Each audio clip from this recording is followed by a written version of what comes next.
बिस्मिल्लाहिर्रहमानिर्रहीम। अस्सलाम वालेकुम स्टूडेंट्स। आज हमारा HRM 624 का लेक्चर नंबर 3 है, dispute resolution.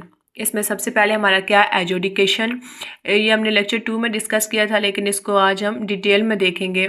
In adjudication the decision maker is a neutral third party rather than the disputant. वो कहता है कि जिन दो लोगों के बीच में लड़ाई चल रही होती है वो उस बात का फैसला नहीं करते कि कौन ठीक है कौन गलत है। इनफैक्ट वो क्या करते हैं, एक तीसरे इंसान जो कि उस लड़ाई का हिस्सा नहीं होता उसे शामिल करते हैं और फिर वो उनकी बातें सुनता है। सुनने के बाद वो फैसला करता है कि कौन सही है और कौन गलत है। जैसे दो दोस्तों के बीच में लड़ाई चल रही है और वो अपने एक तीसरे दोस्त को उसमें शामिल करेंगे, उसको अपनी बातें बताएंगे, वो उनकी बातें सुनेगा। सुनने के बाद वो फैसला करेगा कि कौन सही है कौन गलत है। काइंड इसकी कौन सी होती है? लिजिटिगेशन, एजेंसी, एजुडिकेशन और आर्बिट्रेशन। लिजिटिगेशन क्या होती है आपकी? जब भी दो लोगों की जो लड़ाई झगड़ा होता है वो अदालत में जाता है, फिर उनकी बात जो होता है वो जज सुनता है, बात सुनने के बाद वो फैसला करता है। यानी कि जब भी अदालत में आपका कोई केस जाता है या जज कोई फैसला करता है वो आपका लिजिटिगेशन होता है। एजेंसी एजुडिकेशन क्या होता है? जब भी कोई सरकारी एजेंसी किसी मामले का फैसला करती है, जैसे कि टैक्स का मामला हो गया या लाइसेंस का मामला हो गया, तो ये आपका एजेंसी में आता है। आर्बिट्रेशन में क्या होता है? जब भी जिन दो लोगों के दरमियान में लड़ाई चल रही होती है वो किसी तीसरे इंसान को अपना फैसला करने के लिए मुंतखब करते हैं, तो वो आर्बिट्रेशन कहलाता है आपका। नेक्स्ट हमारे पास लिजिटिगेशन को इसके पॉइंट्स को देख लेते हैं। Only certain situation can legally be taken to court. कहता है कि सिर्फ कुछ खास हालात को कानूनी तौर पर अदालत में ले जाया जा सकता है। Process is very formal and structure to protect the due process right of the litigant. ये अमल बहुत रस्मी और मुनज़्ज़म होता है ताकि फरीकैन के हकूक़ का तहफ़्फ़ुज़ किया जा सके। In litigation only certain kind of outcomes are legally possible.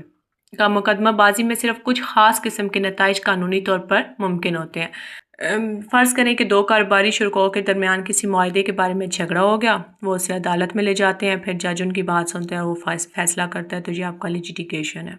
Agency ये वही है, लेकिन ये वो कह रहे हैं कि adjudication is often also called administrative law जज।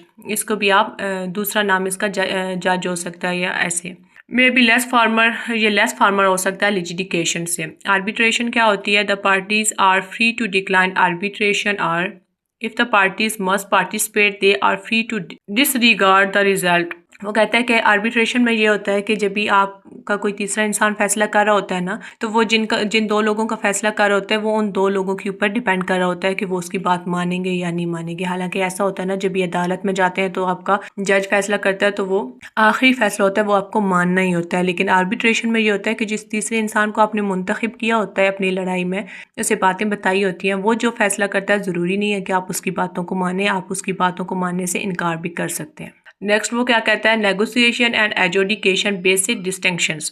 In negotiation, the disputant decide the issue, whereas in adjudication, the neutral third party decide the issue. Negotiation में क्या होता है कि वो जो जिन दो लोगों के दरमियान में लड़ाई झगड़ा चल रहा होता है वो खुद ही क्या करते हैं, कोई ना कोई बातचीत करके तो उस मसले का हल निकाल लेते हैं। लेकिन एजुडिकेशन में हमने ऊपर अभी देखा कि क्या करते हैं कि जिन दो लोगों के दरमियान में लड़ाई झगड़ा चल रहा होता है वो किसी तीसरे इंसान को बीच में शामिल करते हैं, वो उनकी बातें सुनते हैं और फिर वो फैसला कर देते हैं। नेगोशिएशन को मजीद वो बता रहे हैं, the process in which disputant seek to resolve the interpersonal conflict through dialogues और other form of communication is called negotiation. इसमें वो कहता है कि नेगोशिएशन का मतलब है कि जिन दो लोगों के दरमियान झगड़ा चल रहा है वो उसे हल करने के लिए बातचीत या कोई और तरीका कम्युनिकेशन करने का ढूंढ लेते हैं जिससे उनकी लड़ाई झगड़ा जो होता है ना वो ख़त्म हो सके। जो भी लड़ाई झगड़ा हुआ है वो खुद ब खुद उसे हल कर लें। फॉर्म ऑफ नेगोशिएशन दो फॉर्म होती हैं, असिस्टेड और अनअसिस्टेड। असिस्टेड नेगोशिएशन कौन सी होती है? इन दिस टाइप ऑफ, नहीं पहले अनअसिस्टेड को बता रहे हैं, सिंपल नेगोशिएशन को। In this type of negotiation only participant are the disputant. इसमें जिन दो लोगों के दरमियान में लड़ाई झगड़ा चल रहा होता है वो खुद ब खुद ही अपना झगड़ा हल कर लेते हैं, किसी तीसरे इंसान को बीच में इन्वॉल्व नहीं करते। लेकिन जो हमारा असिस्टेड होता है इसमें क्या करते हैं, इसमें वो एक तीसरे इंसान को मदद के लिए कहते हैं कि वो हमारी बातें सुने, फिर हमारे फैसला करने में हमारी मदद करे ताकि हम सही फैसला ले सकें। नेक्स्ट है हमारे पास टाइप ऑफ असिस्टेड नेगोशिएशन। तो ये है एजेंट और एडवोकेट असिस्टेंट, मेडिएशन और नॉन बॉन्डिंग। एजेंट या एडवोकेट असिस्टेंट क्या होता है, इसमें जो फरीकैन की रिप्रेजेंटेटिव नेगोशिएशन करते हैं, ये रिप्रेजेंटेटिव फरीकैन की तरफ से बातचीत करता है और उनको फैसला करना है, उनका फैसला करते हैं।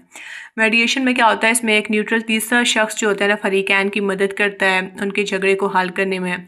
ये तीसरा शख्स उनकी बातचीत को फैसिलिटेट करता है और उन्हें फैसला करने में मदद करता है। नॉन बाइंडिंग एवोल्यूशन क्या होती है, इसमें जो तीसरा शख्स होता है फरीकैन के झगड़े का एवोल्यूशन करता है और एक नॉन बाइंडिंग फैसला देता है। ये फैसला उन लोगों के लिए ना पाबंदी नहीं होता कि इसे मानना ही मानना है, उनकी मर्जी है वो माने या ना माने। नेक्स्ट है हमारे पास मिक्स हाइब्रिड प्रोसेस। इसमें क्या होता है, जो हमने देखा ना आर्बिट्रेशन और क्या देखा हमने, मेडिटेशन देखी हमने, आर्बिट्रेशन देखी, तो इनका मिक्स जो होता है यानी दो या ज़्यादा डिस्प्यूटेड रेजोल्यूशन को एक के तरीके को ना मिलकर एक नया प्रोसेस बना लेना। इसमें मेडिटेशन, एडजुडिकेशन और नॉन बाइंडिंग एवोल्यूशन के एलिमेंट्स को कंबाइन किया जाता है ताकि एक ज़्यादा इफेक्टिव और फ्लेक्सिबल डिस्प्यूट रेजोल्यूशन प्रोसेस बनाया जा सके। मिसाल के तौर पर मेडिटेशन या आर्बिट्रेशन को मिला के करेंगे, शुरू में मेडिटेशन का इस्तेमाल करेंगे, अगर वो फेल हो जाता है तो आर्बिट्रेशन बीच में मिक्स कर देंगे उसका, या आर्बिट्रेशन और मेडिटेशन का इस्तेमाल होगा, शुरू में आर्बिट्रेशन को इस्तेमाल करेंगे, अगर वो फेल हो जाता है प्रोसेस तो उसी में फिर ऐड कर देंगे मेडिटेशन। इसका फ़ायदा ये होता है कि इसके अच्छे नताइज मिलने की उम्मीद हो सकती है।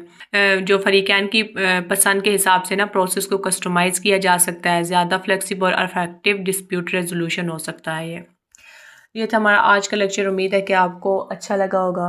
अगर आपको पसंद आया है तो लाइक और सब्सक्राइब कर दें। लाइक करने से ये होता है कि बाकी के स्टूडेंट्स को भी लेक्चर पहुंच जाता है और उनकी भी हेल्प हो जाती है।